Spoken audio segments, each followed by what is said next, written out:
Ja želim u ime svih nas ovdje okupljenih, u prvom redu sveštenstva, ali pre svega našega blagočestivog i pobožnog srpskog naroda, da vam uputim jednu najtopliju dobrodošlicu u naš hram Svetoga Save ovdje u Beču.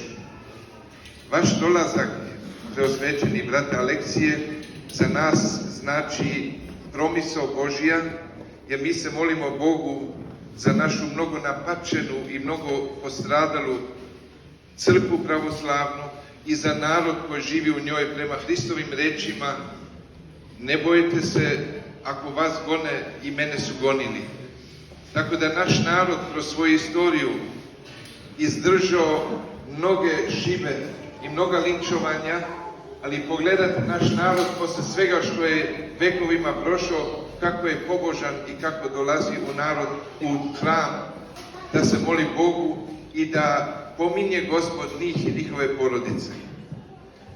Mislim da govorimo u ime svih, da naša srca danas, preosvećeni vladiko, su ispunjeni radošću zato što ste vi kao episkop naše возljubljene Ruske pravoslavne crkve došli ovdje u naš hram, da nas blagoslovite, da nas poučite i da nam dajete primjer kako treba da se obratimo Bogu našim molitvama.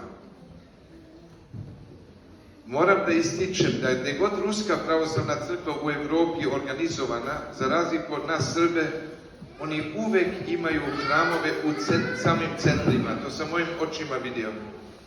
U Berlinu, u samom centru, imaju svoj hram. U Minchenu, u samom centru imaju svoj hram. U Cirihu, u samom centru imaju svoj hram. Ovdje u Beču, možemo ovdje papučama iz našeg hrama da idemo, tu su oni također blizu.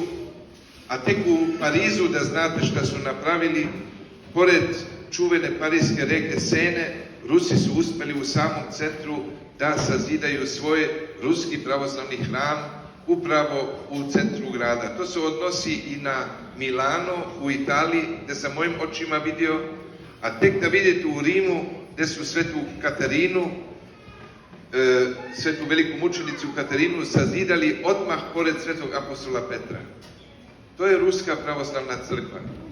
Oni imaju i te mogućnosti, imaju te uticaje i imaju i to evanđelje, imaju tu blagovest da to prenesu na naš narod, da naš narod može da vidi da je to nama zaista sestrinska crkva koja nam u svemu napreduje i pre svega daje primjer kako treba organizovati crkvu svoju. Zato, vladiko Aleksije, blago nama danas što ste vi došli u naš hram.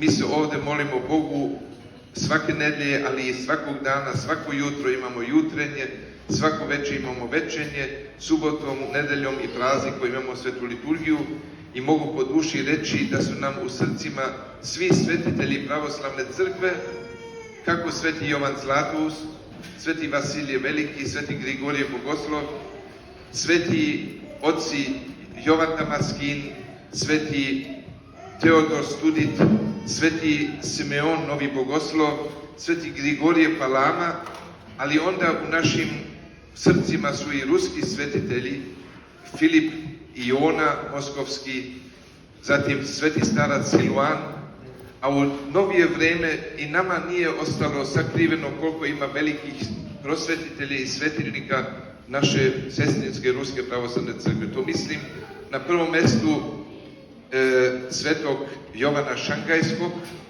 koji ima netljene mošti u Los Angelesu, a da ne govorimo o velikom mitropolitu Antoniju Blumu iz Londona, a i o protojereju Aleksandru Šmemanu, koji je bio u New Yorku. Vaša Ruska pravoslavna crkva u svemu svakodnevno nas podsjeća na naše biće.